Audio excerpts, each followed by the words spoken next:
الرجیم بسم اللہ الرحمن الرحیم قال النبی صلی اللہ تعالی علیہ وسلم لا صلاۃ الا بفاتحۃ الکتاب۔ یہ حدیث مشہور ہے جو میں نے آپ کے سامنے پڑھنے کی سعادت حاصل کی، اور میں کوشش کروں گا کہ اس کے متعلق آج ہم واجبات کا باب شروع کر رہے ہیں۔ فرائض اور شرائط مکمل ہو گئے، ان کا فرق آپ کو بتا دیا۔ اب فرض اور واجب میں کیا فرق ہے؟ آخر یہ ٹیکنیکل دو ورڈ ہے تو ان کا فرق بھی ہمیں پتہ ہونا چاہیے کہ واجب اور فرض میں کیا فرق ہے۔ فرض قرآن سے پروو ہوتا ہے، اس کا منکر کافر ہو جاتا ہے، ذہن میں رکھیں۔ فرض کس سے پروو ہوتا ہے؟ قرآن سے، اور اس کا منکر کیا ہے؟ کافر، جب تک دوبارہ کلمہ نہ پڑھے۔ مثلا ایک آدمی کہتا ہے میں نماز نہیں پڑھتا، نعوذ باللہ، یہ فرض کا انکار ہے۔ زکوٰۃ نہیں دیتا، فرض کا انکار، کافر ہو جاتا ہے۔ کئی لوگ نمازیں پڑھتے ہیں، زکوٰۃ نہیں دیتے، انکار نہیں کرتے، لیکن عملاً انکار ہی ہے کہ پرواہ نہیں کرتے کہ نہ دی تو کیا ہوگا، کوئی مجھے پوچھنے والا تو ہے نہیں۔ اس لیے فرض کا منکر کافر ہو جاتا ہے۔ واجب یہ حدیث سے ثابت ہوتا ہے، اور اس کا منکر فاسق ہوتا ہے۔ کیا ہوتا ہے؟ فاسق۔ فاسق کا معنی ہوتا ہے توڑنے والا، اللہ کی حدود کو توڑنے والا، اپنے دل کو بھی توڑنے والا، دوسروں کے دلوں کو توڑنے والا، اللہ اور اس کے رسول کا حیا نہ کرنے والا۔ واجب کا منکر فاسق ہے، اور واجب کا ثبوت حدیث ہے۔ اب پہلا نماز کا واجب ہے سورہ فاتحہ، سورہ فاتحہ۔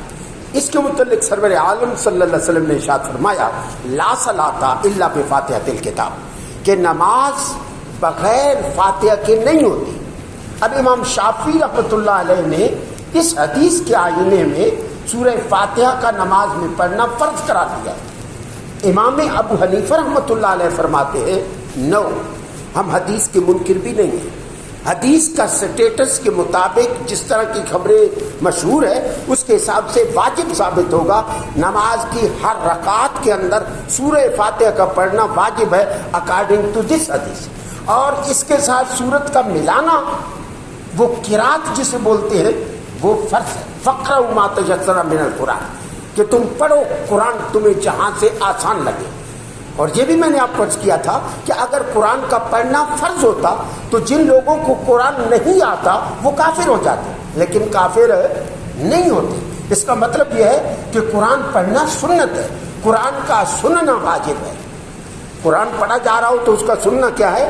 واجب۔ اور ایک سیلف قرآن کا پڑھنا سنت ہے۔ اور ویسے قرآن اللہ کا میسج ہے، یہ اتنا میٹھا ہے کہ سمجھ نہ بھی آئے تو دل کو سکون ملتا ہے، لیکن اگر سمجھ کے پڑھے تو آپ کی منزلیں خدا جانے کہاں تک آدمی جا سکتا ہے۔ اس کی پرواز یہ ایسے جیسے روحانی گیس ہے، روحانی فلٹر ہے، روحانی پش اپ، روحانی پرواز۔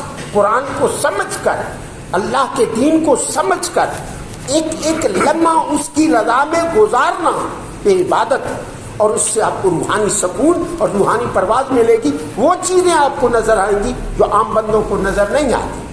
خیر، واجب حدیث سے ثابت ہے، سورہ فاتحہ کا پڑھنا واجب ہے، اور سورت کا ملانا فرض، جو ہم فرض بیان کر چکے ہیں۔ تو آج اتنی ہماری گفتگو ہوئی۔ اگر کوئی سورہ فاتحہ کو چھوڑ دے، رائٹ، تو اس پر سجدہ سہو واجب ہو جائے گا۔ اگر کوئی سورہ فاتحہ کو قرات کے بعد پڑھے، اپنی جگہ سے ہٹا دے، تو بھی سجدہ سہو واجب ہوگا۔ اگر کوئی سورہ فاتحہ کو سرے سے بھول جائے تو بھی سجدہ سہو واجب ہوگا۔ اگر کوئی سورہ فاتحہ کو جہاں اونچا پڑھنا تھا وہاں آہستہ پڑھ دیا، جہاں آہستہ پڑھنا تھا وہاں اونچا پڑھ دیا، تو بھی سجدہ سہو واجب ہوگا۔ میری بات آپ سمجھ گئے؟ تو واجب کے اراؤنڈ بہت سارے مسائل ہیں۔ جب آپ کو واجب کا علم ہی نہیں ہوگا، آپ سجدہ سہو کیسے کریں گے؟ تو سجدہ سہو اینڈ پہ بتاؤں گا، جب واجب آپ کے دل و دماغ میں راسخ ہو جائیں گے۔ خدا تعالیٰ سے دعا ہے جو آپ بات سنتے ہیں اس کو دل میں بٹھا کر، میموری میں اس کو فٹ کر کے اس پر عمل کرنے کی توفیق عطا فرمائے۔ وما علینا الا البلاغ۔ الحمدللہ رب العالمین۔